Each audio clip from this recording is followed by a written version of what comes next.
Bortle here with QB, Quinton Brown. What's up? Welcome to the channel, man. Top 32, right? Yes, sir. Yo, what deck? Mannadium Bisteel Synchro. My goodness, who made you decide to play this deck, man? Wanted to play a combo deck going into nationals and just don't get drilled and you should be winning. Unfortunately, I break 2 times in 32, but all good. All good, man. All right, sweet. Don't, then we're gonna combo you. Most of my other previous tops have just been playing the big combo deck and being able to have as many options as possible, so just try to do that again. Okay, sweet. Before we start the actual deck profile, any shout outs, man? Shout outs to Mark St. Romain and Dooley, my 2 theory partners with the deck. They both played it. I just happened to be the one that didn't get drilled the least. Got drilled 1 time out of like, what, 12 rounds, so it was good. Those are my 2 partners. Shout out to the wife, Leslie, and that's it, really. Shout out to Epic. Okay, got it. So without further ado, please take it with the rest of the deck profile. Yes, sir. So I guess we'll start with the spice that we played. So we included a Soul Synchron. Played 3 of it. Basically, it's another tuner outside of Meek and Fearless, but this one allows you to combo with Excel Synchron. So if you get drilled or things like that, if you get to Excel Synchron, basically you can make 2 10s essentially, because you can use Excel, bring out what should be Stardust, Synchro, and then if this is in your grave already, you banish it, bring back Excel, the Bisteel you make, will bring it back out and you make another 10. So it's just a way for us to play under draw. It was good all day. Basically what it does, you pay 7, special summon it, you're locked into Synchros while it's on the board, and then when a dragon is tributed, it can banish itself to bring one of the dragons that was tributed or banished back out. Card was broken. Shout out to Dooley for that one. He told us to play it. Really had a really big impact when I was playing through boards or playing through things. We weren't trying to play like a very heavy play like a grind deck really. We just wanted to kill them on when they pass to make their board. We try and kill them. So we just played cards like that. For the Scareclaw, I just played Rechart. We played 1 Rechart. Me and Mark kind of figured it out. There just isn't enough space to play multiple of it. Rhoda is also just like another copy of it, so it's just more flexible, so we played only 1. For the Mannadiums, we played 3 Runeheart, 3 Fearless, and 3 Meek. Just want to max out. Meek, Runeheart is like the big combo. Meek's the better one. When it dies, you special summon another one, you can make it level 4. Fearless, when it dies, you special summon another one, you get all your synchros plus 500 attack points for the battle phase. So this is like the big combo one with your field spell. Basically, when you pop it, you go chain link 1 in the grave, then chain link 2 field spells, so you basically get 2 monsters for free. That gets 2 free monsters, so you basically just need non-tuners at that point. And if you get the YESSSS, that gets to the Scareclaw engine. 3 YESSSS Starfrost. I've been playing this card for a hot minute. I think the card's broken. Basically, it's just a level 6 tuner, pops something that doesn't match the same type of attribute as it, and it basically combos well with Meek and the field spell. Card's just broken, and then it's YESSSS, so then you can turn Lightheart into it in your combo to get to the Scareclaw package, which is why you don't need as many of those cards. Basically, the biggest problem in the deck is just like, how can you get the YESSSS? If you don't get the YESSSS, then you don't get to like big combo. You have to do things kind of weird. For going second cards, played Ash, and then we decided to play Bisteels. We played 3 Lebellion, 1 Sorinier, 1 Jerusalem, 1 Magnamut. This is purely because of space. We want to play more Magnamuts, but there just isn't enough space to fit all the cards we wanted to play. So these kind of got caught off. But like, they were still fine. When you see them in the matchups they're really good in, it's broken, they're hand traps, and when they're not, they're just level 6 to go with your combo.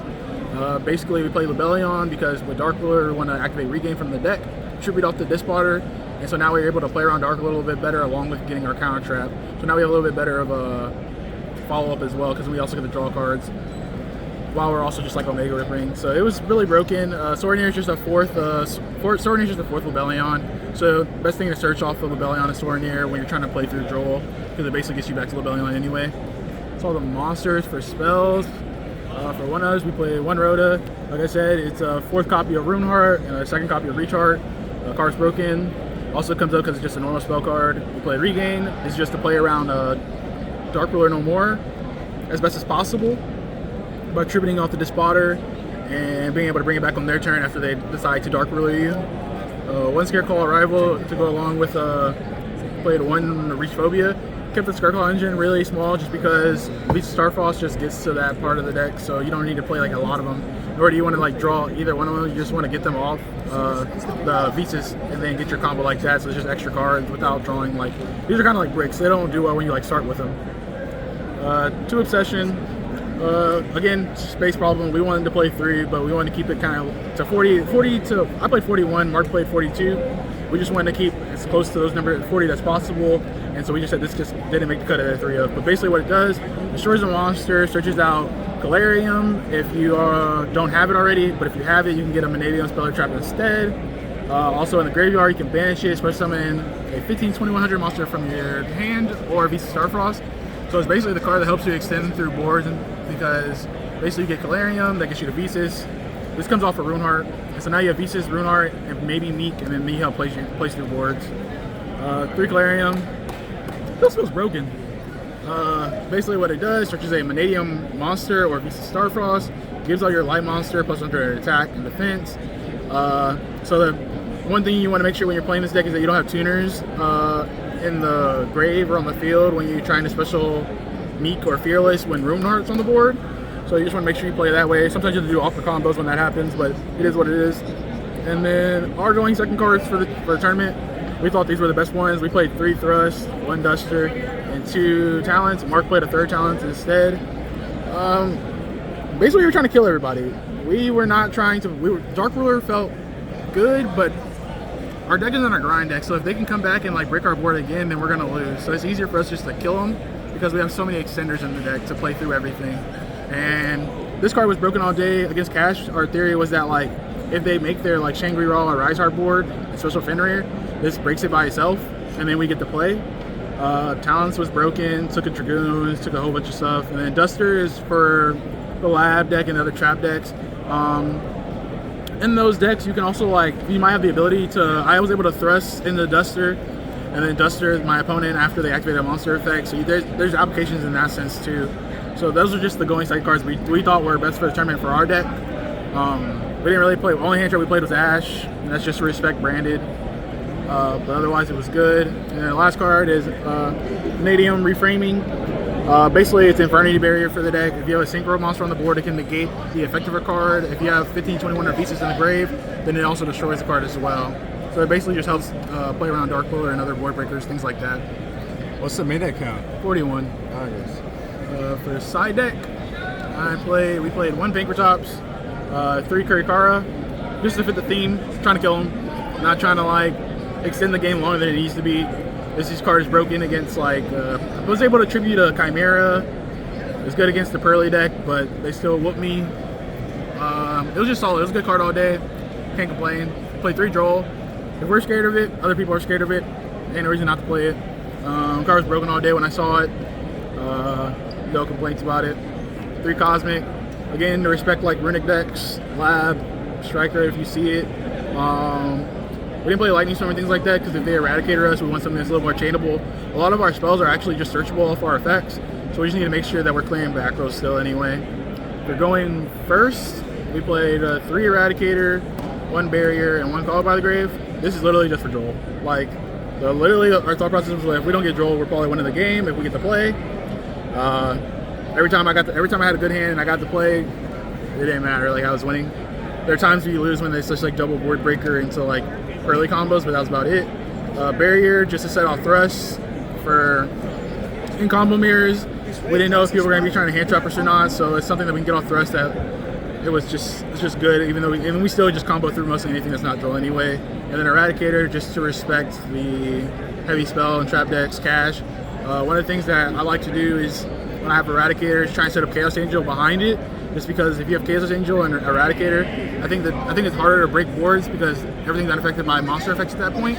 So that's what I was trying to do most of the day. But eventually, we were just Omega ripping at one point. Side deck, and then for the extra deck, Scareclaw, Lightheart, card's broken. Level Link 1, make it all VC, search out Reach Phobia, comes back when you have VC on the board. Prosheep, it's part of the combo.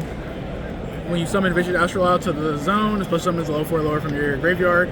So it's basically just free monsters. Dark. This is really because we play the Bestial package. So if we play against other Bestial decks, then we're able to like we're able to pop their Magma, take their Magma, get into our Bestial engine for the next turn. And since they're playing Bestials, we think that our Bestials are going to hurt them more than their Bestials hurt us really. So it just works out better for us. And then Apo. Comes up sometimes when you're doing your combo. To be honest, I just freestyle half the time, and then whatever my inboard is, my inboard. But sometimes she comes up just when you have like 2 monsters that don't go into a synchro, you can just make her. But every time I summon her, she gets Dark Ruler or Imperm, so that's why I don't like summoning her. Tri-Edge, this replaces Stardust Charge Warrior because it's light, so you can make this with Recharge to make Chaos Angel. Draw the card, it's good. This was a last minute addition for us, which was Cyframe Omega. Thanks to Mark and Dooley, because I wasn't playing this. I thought we should have played Zeus over it, but as soon as round 1 started, I was ripping 2 cards out of everybody's hand and drawing 2. Like it was crazy. And then I'm Snipe God, so I'm just hitting board breakers most of the time. It was crazy. Can't complain. Excel Synchron Stardust Dragon. It's a synchro deck. Gotta play it. And then we play Stardust Dragon as well. This card really catches a lot of people off guard because a lot of people, whether they don't know where to nib or not, and so they'll let you. Most people get greedy with their nib. So when you summon this and then bring out your level 2, they're like, oh, I'm gonna nib here. And they're just like, oh, tribute. Summon Stardust. Summon Bestial. Okay, now I lose my board, but now I have Bestial and I'm still comboing through the rest of your board through nib. So some people just don't know where to hand trap at.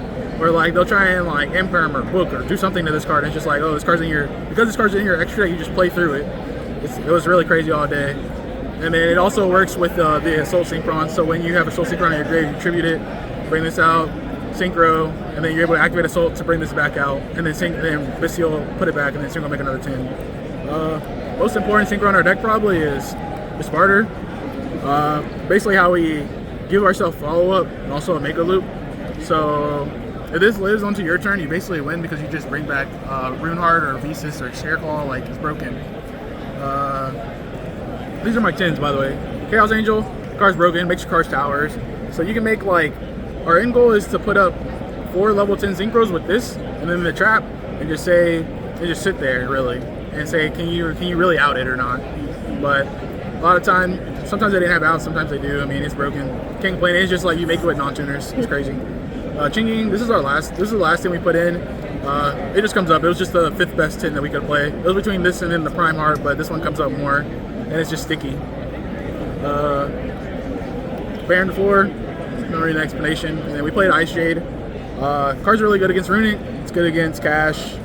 It's good against a lot of things because it kind of protects your board. So really the 10s that we want are these 4. So now you have a 10 that keeps your other 10s from your other secrets from being destroyed by battle and by activating monster effects. And then you have another 10 that says everything's can be banished or destroyed by card effects. So now you have like a really good setup. You don't really have to do a whole lot, and your opponent kind of just sits there trying to play through it, and you're just like, okay, when is my turn gonna happen, kind of thing. And then the last 2 extra cards, the Vicious Astrolabe, card's free. I mean, with the deck, basically what it does, you banish Starfrost, banish 1521 from your grave, summon it for free. It pops a monster on the field, can't be destroyed in battle. So you put it under the cross sheet, you get a level 2 tuner back, now you have a free monster, but now you're also just breaking their board as well and killing them. To be honest, the deck was broken. I think it was a good call for the event. A lot of people didn't know how to interact with my cards for the most part.